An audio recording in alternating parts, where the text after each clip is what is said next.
Okay. Good afternoon, everybody, and welcome to episode 188 of the On Air Advocate. We're at the On Air Advocate. We look to provide education, support, and empowerment for all of those with different abilities, mental and medical illnesses, and their caregivers. For those of you who may not know me, my name is Tammy Flynn, and I am the host and producer of the On Air Advocate. And I am super excited if you are joining us today, this afternoon, or whether you're catching it on the replay. Now, as always, if you think any of the content we could be talking about today could be relevant for your network or your circle, please hit the share button and share the love with others. Well, I am super excited to have back today one of the most, I feel like she's so knowledgeable. She has so much to share. And it's been like 2 years since we've talked about this. I'm so excited to do it again. Jackie Dorshorst. She is a Soma certified RPM provider in Southeastern Wisconsin. And she's phenomenal at what she does in the teaching. And as we talked about last time, this is just a tool. This is just another thing that parents can dive into. So welcome back, Jackie. Thank you, Tammy. I'm so happy to be here. I'm excited to share what RPM is, a little bit about that, and what we're doing during this time of quarantine. So it's been a big change for a lot of people. Yeah, so for parents that maybe were already pursuing this with a provider, that whole look has changed, as well as if they're trying to teach it and do it, obviously, themselves. But before we kick off, there are some people that are going to jump onto this that already know all of our RPM and just want to get more tidbits of information from you. There are others that have never heard about it before and what kind of a tool and aid that it is. So I'd love for you to share. Sure, I would love to do that. So RPM is an academic teaching method, and it can lead to conversation, communication, however you want to say that. If someone new is starting RPM and someone asks us, will he be able to do such and such, will he be able to have conversation? We're very cautious with our answer. It's not a communication method per se, but it does lead to communication. So it depends on a lot of things. It depends on motor skills. It depends on attending skills. It depends on sometimes levels of anxiety that creep in that prevent people from doing things. So I always say, give it some time. The only thing we can do is try, and many, many, many times, most times, it turns out that people do have, the language system within them, and it's just hard for them to show. So, what we're finding is people with autism are really smart, and they need a mode of response. So what RPM does is it gives a mode of response. And what we do is we use written choices in the beginning. So we'll teach, maybe a history lesson, teach a little bit, ask a question, give them 2 choices, written choices, and it can be ripped paper, it can be a whiteboard like this, and you just write 2 responses, and then you give those responses and they choose one. Sometimes in the beginning, somebody might choose both answers. They might choose, whatever answer is last.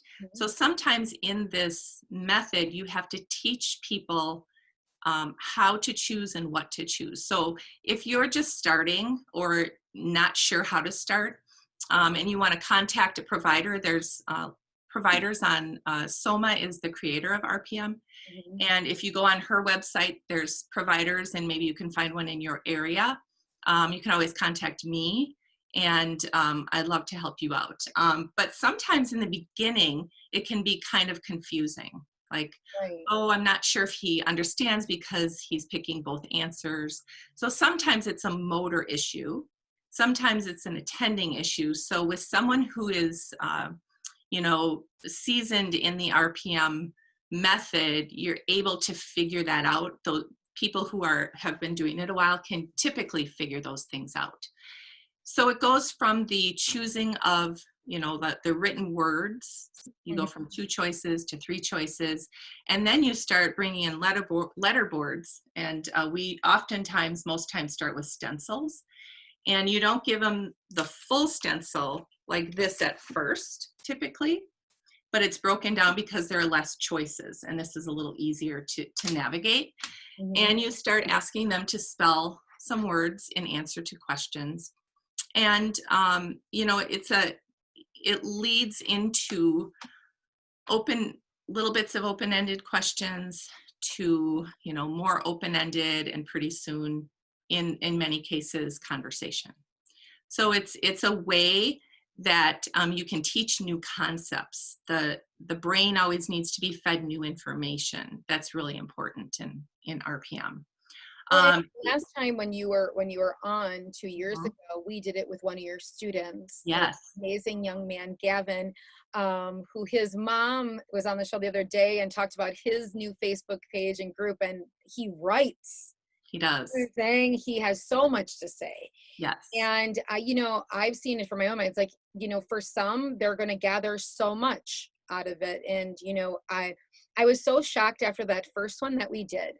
yes, It was something that I still don't quite understand it, but there was parents it was kind of like you had hundreds of people that were like, oh, this is awesome and this is great and thanks for the resource and thanks for the tools. And then you had others that were like, you know, kind of upset about it. You know what I'm saying? Or mhm, combating it. And I was talking with one of my other interviews with another mom, and I'm just like, you know what? In the space of different abilities, in the space of needing help with things, our biggest goal here at the On Air Advocate, and I'm sure, you know, yours the same, Jackie, is to just give people tools and other vehicles that you can yes, try. yes, Oh, you yes. try, you see there's something for you, and if it's not for you, it's okay. It's Right, okay, exactly. but, you know, as parents, like, we're like investigators trying to figure out, will Oh, this work, will yeah. this work? And, you know, for every child, as we say, all of our kids have their own unique abilities, Right. their own unique talents, or their own unique ways of learning. Mhm. RPM might be perfect, and that's what Gavin showed. Like, I was like, wow. And now, Yes. like, look, reading his writing, like, it's just amazing, you Mhm. know. And so that's just my take, you know, on it, and how much that, you know, people can gather out of it. But it's really that open mind of knowing that there are many tools. Right. There are many tools. RPM is a tool. Think about it like that. And when people do RPM, we always say, don't let this be the only thing that you do. You Hmm. know, RPM is a great teaching tool. We in RPM, we definitely assume competence.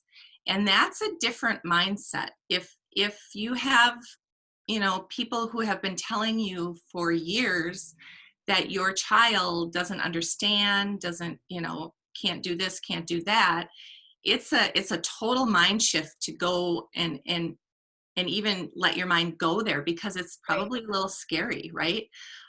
So if you at all are listening to this and you're not sure, I've had many parents come to me and they say, I don't, you know, maybe he's 20 years old, maybe he's a teenager, maybe he's 10, I don't know. But a couple of one I'm thinking of in particular, he was 20 years old and his mom said, I don't know if he understands. I don't know if he can spell. I don't think so. I don't know, you know, if he has any of his own thoughts in his mind. She said, basically, I'm here because people are telling me I need to come and see you. And she said, I don't know if this is it or not. And I looked at her and I said, you know what, I'm not sure either if this is for you, because I can't say this is for every student, right? Hmm. It's a tool. And I said, but if you want to try, give me a good 2 or 3 months, because I may or may not be able to tell you something in 2 or 3 sessions. It could take quite a long time. Right. And for this particular student, it took 2 or 3 months for me to figure out, you know, what does he know? Was he able to spell before? And it turns out that it was so hard for him to settle his brain, to calm his body. He was very verbal, but not in a communication sense. It was more of words coming out of his mouth, you know, like movie scripting and things. Hmm. And after some time, he was able to settle down. And we even had ups and downs after that. So sometimes it's a long road. Sometimes it's a little quicker. With Gavin, it took a while with Gavin. And honestly, bless him and bless his mom, bless their hearts, because they have worked so hard.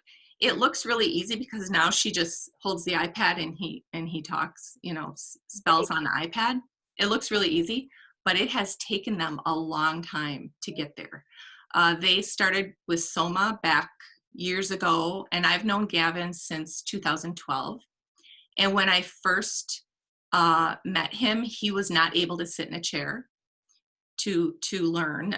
We were walking and teaching, and he would, choose. He would spell a little bit, and it took a while for him to be able to do what he's doing now, and a lot of hard work.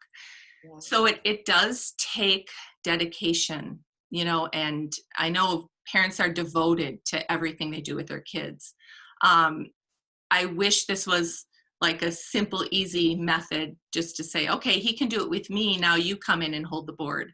But it takes transfer of a skill with people with autism. It's one of the hardest things, unfortunately, for people to do, whether it's, dressing, maybe zipping a coat. Maybe they can do that at school, but then they go home and the parents are like, he doesn't do that for me, or vice versa. He'll do something at home and the teachers are like, he doesn't do that here. So that's the transfer of a skill, the generalization of a skill is one of the hardest parts. So people often ask me, how come he can do it with you and he can't do it with me? Well, it's the transfer of that skill. It's kind of like, it's almost like a new situation for that student because there's a new person, Right. familiarity with the person holding the board. Maybe they're used to that person doing something else with them all the time. Right. And oftentimes moms and dads will say to me, oh, it's so hard at home to do RPM. Why does he do it for you and not me? Or why does she do it, at your office? And I say, remember, this is the only thing I do with your child. I'm not the one taking care of them, making food, taking them to, the store or therapies or whatever. So it might take a little bit longer, but with daily practice, we often recommend daily practice. You can do it, but I'm not going to pretend it's like a super easy thing. Right. Because if someone followed Gavin on his page and it's like, oh, Yeah. but they'd be like, wow. Right. Oh, but that is, because I think is Gavin 18, he's 18 now, 19, 18. Yeah, he might even be 20. 20. Yeah. Something like If that. you're watching, you'll drop it below. Yeah, drop it, Cindy. Yeah, and he just has perfected what he's doing, but like you said, I mean, you have to look at that. It's kind of like looking at a parent, a special needs parent, at day one, and then looking at them 10 years Right. later. There's It's a whole process. It's a process. I remember that I saw a video of a guy, and it's a wonderful book. It's called Ido, I-D-O. It's the guy's name, Ido in Autism Land. And I saw a news story about him. He lives in California. He graduated high school with his mom. He's independently communicating on the iPad, meaning no one needs to hold it. That's what Gavin's working on, is holding the iPad himself, being able to navigate everything independently. And it takes years to do that. But Ido was doing that. And I contacted Soma and I said, you worked with Ido, right? And she's like, yep. I said, how long did it take him to get to that point?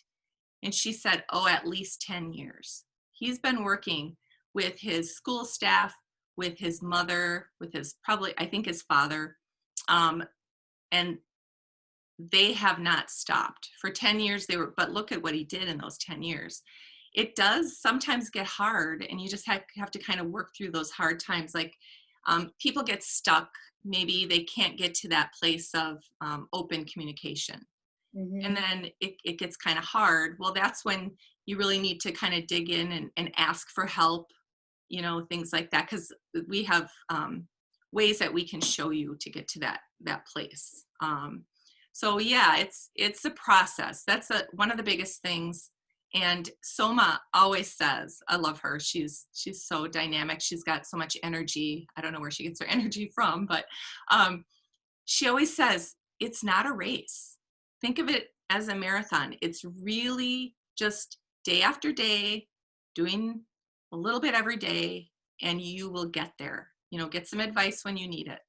Right. So, yeah. And that's kind of the place that so many parents are in now. I mean, parents have shifted. They went from, to their workplaces. Now they've shifted their work environment, and now they're teachers. They're all teachers, and they didn't set out to be a teacher. And probably, this is, I feel like, God's way of being like, how much appreciation we appreciate our teachers Yeah. and more than you already did, and all of the help. And at school, all the different layers, if you're seeing OT and PT at school, and feeding and speech and all different, therapies and things like that. Mhm. What are your recommendations for parents who are trying to continue RPM, on their own, or kind of navigating through this Yeah. COVID? And if we're all home another month, but then it's going to be summer break, and then it's be summer. So Mhm. uh, Yeah. if you're It consistent. has been a challenge. I've talked to many parents, and some are saying we're just surviving. We're just trying, Mhm. because if you have a child with autism, oftentimes there are other children in the house, and those children need to be, on their computers during the day learning, and the parent kind of has to be there monitoring, unless they're old enough. Like my daughter's a junior in high school, she can do her stuff herself.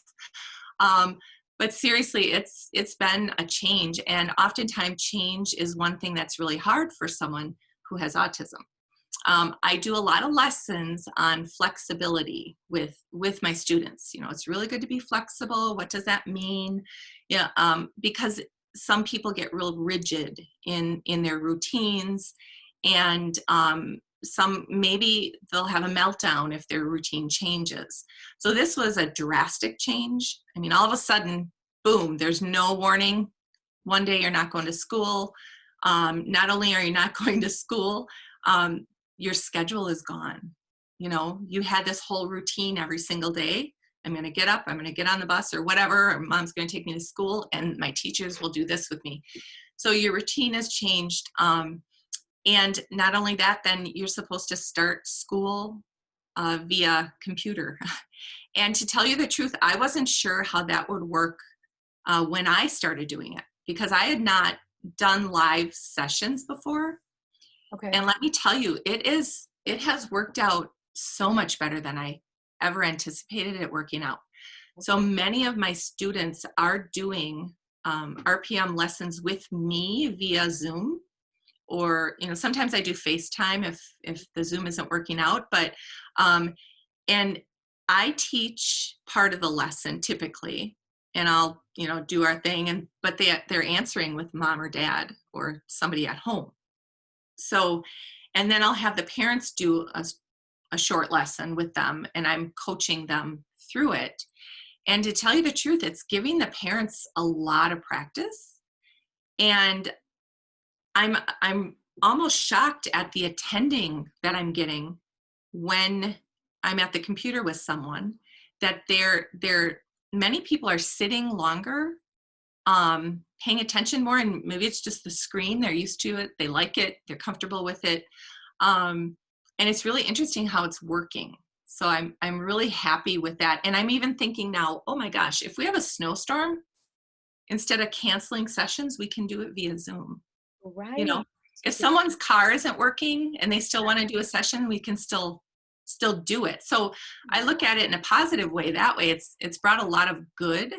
And I'm really grateful that we can still be helping people. Like I can still help the families with their skills, even though they're home. Yeah. Right. And would you say, is there any good tool? Does Soma have like live different webinars and things, or yourself? Do you take feedback from people, or questions? So if there's a parent at home that maybe they were doing it, maybe they live in a different state, maybe they just need a little bit of help, or is there kind of one network or site or Facebook group, what I'm saying, if parents Mhm. have Yeah. questions so they can Yeah. navigate? There's a lot of resources out there. Since the COVID, since we're home more, I've been offering, like I did 2 webinars on beginning RPM. Oh, I did another one on like if you've already started, how to get to that conversational. I'm having one on Monday actually, if you're kind of stuck and not able to get to that conversational stage.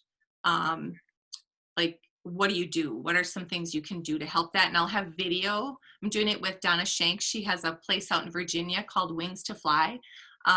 It's amazing. Donna's amazing. So she does RPM in her center, and she asked me to do this with her to help some of the families that she works with. So that's on Monday. We can drop that below. Is that link actually available to be shown and everything? Yeah, I'll get that for you. Okay. And then Soma has been doing webinars like on lesson planning. And so if you like my RPM Plus for Autism page, if you like, go on and like Halo is Soma's page, HALO. It's helping others through learning and outreach, HALO. We'll put that in the comments below also. You'll know when she's teaching a webinar. There's other people too. I know Erica Anderson is also in, she has ACE Teaching and Consulting in Green Bay. And she is offering a class I just saw. I think it's like a 3-week class. Oh, I can't remember the topic, but it's more of an ongoing class a couple times a week. So there's a lot of help out there. There's also a really great Facebook group called Unlocking Voices. And Unlocking Voices was started by Sue Finesse. She lives in England. And she's worked with Soma. Her son Christopher's, worked with Soma. Soma's been there quite a bit. And she started Unlocking Voices to help other families and professionals to get started in RPM. So there's lots of videos, how to start, what to do, what if you get stuck. So it's a really great resource too. Soma contributes to that page. Oh, let me see. I wrote some other ideas down here too. Yeah, so when we're talking about the RPM ideas, not just other tools, all of those, and we can drop those webinars, ones that you're doing, Sure. others, their pages.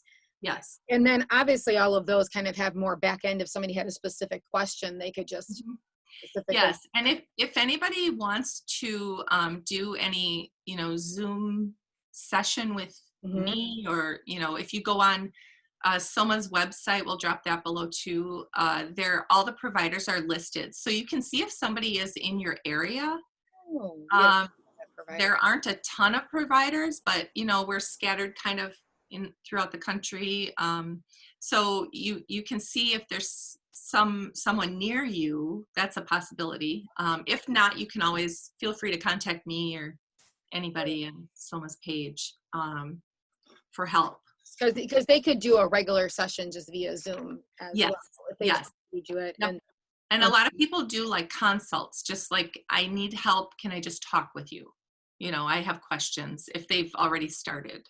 Or I'm not sure if this is for my son or daughter, can I have a consult with you? So sure. Yeah. I'd be happy to talk with anybody. And if we rewind just a tiny bit, I know that you were showing like the stencils. So it kind of goes from those choices to the stencils. Yes. What comes after the stencils? Just to get people a little deeper that don't know the whole program. Sure. So after the stencils, and then we'll drop the link to the last one I did with you, because it shows when we did that with Gavin. Yeah. It shows all the steps of RPM. He was so gracious in coming in and helping me do that. He did a great job. So after the 3 stencils, you navigate to the A to Z stencil. After that comes like the flat letterboard. And then after that, it's the choice of whatever the person wants to do. Some people want to just stick with a letterboard and hold the letterboard themselves. So that's a process. Some people want to go onto a device like a laptop or an iPad with voice output. Kind of depends on the person and what they're comfortable with.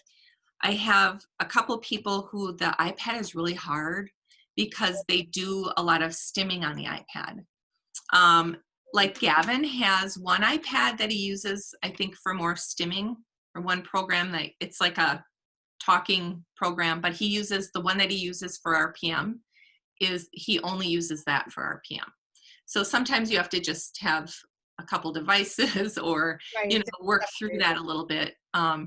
So the goal in the end, if you have someone who is emotionally ready to hold, like Gavin, he's holding the iPad himself now.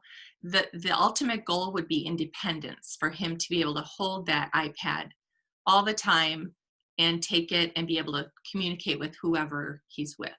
Right. That's the ultimate goal. It just takes a long time to get there. Yes, but I mean, he's definitely an inspiration to show that, He sure is. Yeah. And we should drop this. Does that other young man, you said it's like in his 20s, does he have a page or anything? Is he doing anything that way? No, not that I know, but there's lots of people who are blogging. Okay. Lots of people who are blogging. And some of my former students, some of my, like Gavin has his. Yes. So I could drop some of those below. I could give you some of those blogs. I'll have to look them up because I'm not remembering all the names of their pages right now. But Okay, yeah, there's lots of okay, people great. who are blogging. But what I want you to know, some people get discouraged if they see someone like writing poetry and they're stuck back at a stage where they're not able to do open-ended, and they're like, well, look at him, he's doing this, why am I stuck here? And you have to remember that it takes a long time. I remember a time when Gavin was stuck. He was stuck on, like, he had pop-up words and he would just spell those words, and I had to think, okay, how am I going to get him past this? So it was a whole process of trying different things with him, and finally he got past it. So just know that even the people you see who are writing these beautiful things, whether it's poetry or prayers or whatever, you can work through that stuff. You can ask for help, and we'll definitely help you through that. Yes, it just takes time. Yes. Time, And patience, just like all of this. patience. A lot of patience. Yes. We all need to have patience through this storm. Yes. And some other things I just wanted to talk about, like as far as things to do at home to help your child through this time of, isolation or whatever you want to call it, quarantine. So remember, their routine has changed. If you can have a routine at home, it probably would be helpful if you can write a schedule out, like, what are we going to do today? Write it out, show it to them. Keep them busy. Maybe it's a time if you don't, have, some people have work, some people are teaching their kids, so I don't want to step on any toes here, but if you have the time and you think, oh, I've always wanted to teach him this, I wanted to see if he could do that, maybe that would be trying a new food. A lot of people, have trouble eating a variety of food. Maybe this is a time to do something like that. Maybe it's a time to learn a leisure skill. Maybe it's a time to learn a self-help skill. Maybe it's a time, to have more activities like exercising and things like that. Maybe it's a time to learn how to play a game. So a lot of my families tell me, well, he just wants to be on the iPad a lot, like all day long. Okay, let's take a little break from the iPad and let's do something else. So it might be a good time to do that and, get outside, exercise, that kind of thing. I do whiteboards all over, squares, color it in, check it off, Good, yeah. Because or else, no, there is that, they get so used to, especially those that also have anxiety and whatnot. It's like they only everything the same. And it's like, okay, I understand it's cold in Wisconsin, so I don't really want to go outside either. Right. But, let's walk on the treadmill or something, get moving. Sure. Yeah. And it's, I always say it's easy for me to say that, but I know that in different families have different, things going on. And it's not always easy to fit those things in, so I want to recognize that and make sure that I say that part of it. But if you're looking for something to do, it'd be probably a pretty good time to start something new or teach something new. Right, because you can say with that consistency of doing it every day, same time, all of that. And now off of that routine RPM and all of those resources. I know that you just have a huge toolbox of just other things that, other clients that you see that they utilize, that they find helpful. Again, this is just another tool. So I always think of us as we have this big red toolbox, like, Yeah. well, try this and maybe try this. And so what would be some of those other supportive tool-based things that, you have found over time or your clients have that are helpful? Okay. Yeah, I've had a lot of families come in, and they might even have a discussion with their child, like, what's helping you? If they're at that conversational place, what do you think is helping you? Is this helping you? Is that helping you? So I made a little list of things that I could think of that have been told to me by either families, parents, or by the students themselves. A lot of times the students will say, this is helpful, this is not helpful, whatever. So one thing that I have heard a lot is that chiropractic care is very helpful. Adjustments, there are some chiropractors out there that do work with, people with autism. So that's really, really helpful. Naturopathic doctors, doctors who look at things a little differently, who know about autism, they're very helpful. I have a doctor right next door to my office, Dr. Tammy Gray. She's amazing and has started working with some of my families and helping them. So that's helpful. They know, supplement wise, what to try, what you might be deficient in, that kind of thing. I've heard a lot of people say cranial sacral therapy is very helpful, very calming. I myself am, I have CBD here at the office. That's something that has been very calming for many of my students. It calms, it helps with the gut. It's really healthy for you. It has vitamins and minerals and things like that. So I've had a lot of people who are able to, have a conversation with me, relay to me what it's helpful with. So my stomach feels better, my head, I don't have headaches anymore, I'm much calmer. So it's been very good that way. When people are utilizing that, how can it be ingested, or is it something that is like the topical? I was just sitting here. I was talking this morning about all the anti-stress tools I have around my house. Oh, there you go. It's such a stressful time. But I'm saying, like, this is like a roller ball of, you put it on your wrist. But they have all suggestions when we talk about oils, when we talk about things. Yeah. Hot tea, herbal teas, all of that. So what ways can that, like, when you're talking about your clients using CBD, would they use it? That's a good question. So I have Zalise. It's Ultracell is the name of it, and we have it in a couple different forms. We have sublingual. You put it under your tongue, and a lot of people say, "Oh, I can't get it under my son or daughter's tongue." Well, it's okay. Just squirt it in the mouth, or even maybe put it in a little bit of water. It works best if it's by itself in the body, but the flavors we have are really good. We have berry and lemon, and a raw if somebody doesn't want it flavored. So that's ingested. We also have a really good topical. I have a couple of people who have the topical, and if they're getting really anxious, they'll rub it on the back of their neck and on their temples, or if they're getting a little like headache or something, they'll rub it, and it really calms people down. So, and then we also have some powders you can put in water, and pretty good, light flavors like citrusy flavors. There's multiple ways that if someone does Mm-hmm. something. Yes. And then one more thing I wanted to mention, a lot of my students do yoga, actually. And they're finding that if they can, even if they can't do the pose exactly how it should be done, it's very helpful for calming and body control and that kind of thing. Focusing in on that. Yep. Yeah. Yeah. So those are some things that I thought were helpful. One other thing is Cindy, who we talked about before, Cindy Schultz. She has an autism support group, Autism Solution Pieces, and she's very active. If you need support, and if you know a family who needs support, She's down in the Racine area in Wisconsin, and reach out to her. She's online, Facebook, friend her on Facebook, and she knows so many people.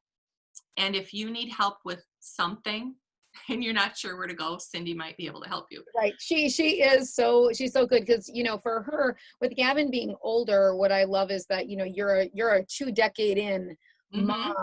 Yeah. So with a son that you have been putting everything in for 20 years to try to figure out, right, does this work? Does this work? Does this work? So I know when we just met, she had so many good ideas. I'm like, her ideas for teaching outside. Right. I'm like, Yep. God bless you. And then I also wanted to mention, so there's another couple ladies that are wonderful, Laura Martin and Stephanie Mock. They're support brokers, and they help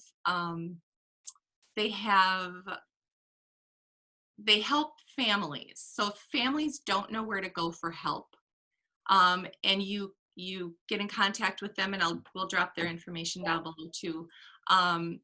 They can help you find resources if you're not sure where to go, you know, as a family, and kind of like in limbo, like what do we do? They're very good at helping you find resources. And then couple other places. I work with a student out, he's from New Glarus area, Wisconsin, and his mother and family and a group out there, they're building a living facility. It's called Hooo.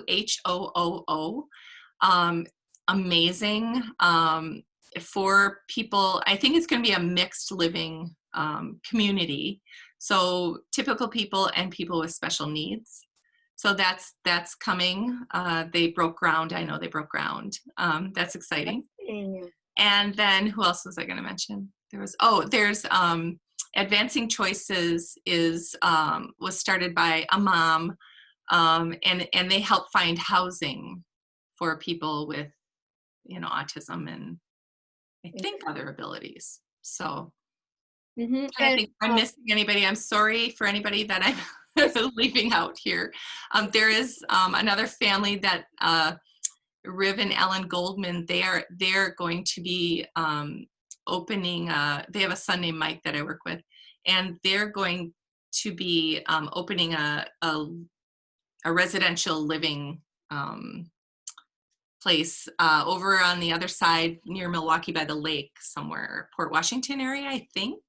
But I'm not sure, you know, when that'll be available, but lots of things happening for people. Yes. And we're going to drop all of these resources below. Just know that if any of these like support groups they're based out of Wisconsin, doesn't mean if you live in a different state, you can't join them. You can't bounce it off. And especially whoever created that group, like just these like support brokers, Stephanie Mock, I mean, she's just like a fountain of information. So even if she doesn't know, she probably would know who to connect you to in another place, or has heard of another organization that might be great. So don't ever let that stop you from reaching out to ask the question. And some things can be just done virtually. You know what I'm saying? Some things aren't places that you have to go. I also know of down in Illinois, there's a wonderful TACA group, TACA, Talk About Curing Autism, I think it stands for. But there's a national group, and then the Illinois chapter is pretty big and active, and so they're a really great resource too. Yes. And that's really what it's all about. And connecting. And it's amazing how connected the autism families are. They're well connected to each other and resources. And so if this is something you're just beginning your journey, or if you've been in it a while and you're needing some help, definitely ask for help. Yes, definitely. Well, thank you so much, Jackie, for all of it. Welcome. We have a lot of things to drop below. I know. I'm like, oh my gosh, did you write those all down? Because some of them came to me. I think you're gonna have to double check on what Go and watch this again and write them all down. Maybe if somebody was watching, they were commenting, but you know, when I do these, we don't see it. We don't see it. Yeah, and maybe if somebody else dropped another one down below, that'd be great. you Yeah. know. So if you are listening and there is any other great resources, I have some other resources for outside of, the state of Wisconsin too, directly. I can drop some of those below as well for Mm, everybody too. But that is what this is all about, is connecting. yes. And during this time, especially more than ever, it's knowing that we're all in this together. Yes. So really Yes. sharing. And I love that I've seen so much of people that a lot of times even services that they would have paid for, like webinars that they normally would charge, they're just putting them up Mm-hmm. for people to learn, and concerts, musicians Right. playing That's really cool. concerts, and and all of that. And it really is very beautiful to see how everybody's like just trying to get through all of Mhm. this together. So with that, anything else you'd like to leave the parents with today, Jackie? Anything I would just like to say, if you at all were ever thinking that your child knows more than you think they know, I mean, or that people are telling you they know, you're like, oh, I think he's smart, and you haven't tried RPM, I would encourage you to try, because people are finding out, yes, he does know more than I've been told he or she knows. yes. And if you started RPM and you're maybe frustrated, reach out for help if you haven't. If you are stuck, it's normal. I just want to encourage everyone that I was stuck in the beginning. I started this journey with a boy named Alec. I love Alec. He's 21 now. Oh my gosh. And I started working with him when he was about 8 or 9. And I was introduced to RPM. And for the first 2 years, I was trying to learn, and I didn't have anybody close by teaching me how to do it. I just had to watch videos and read books and try to do it myself. And I was very stuck with Alec. Erica helped me with Alec. She's up in Green Bay. And it took us a long time. It took us, honestly, almost 2 years to get to that conversational place.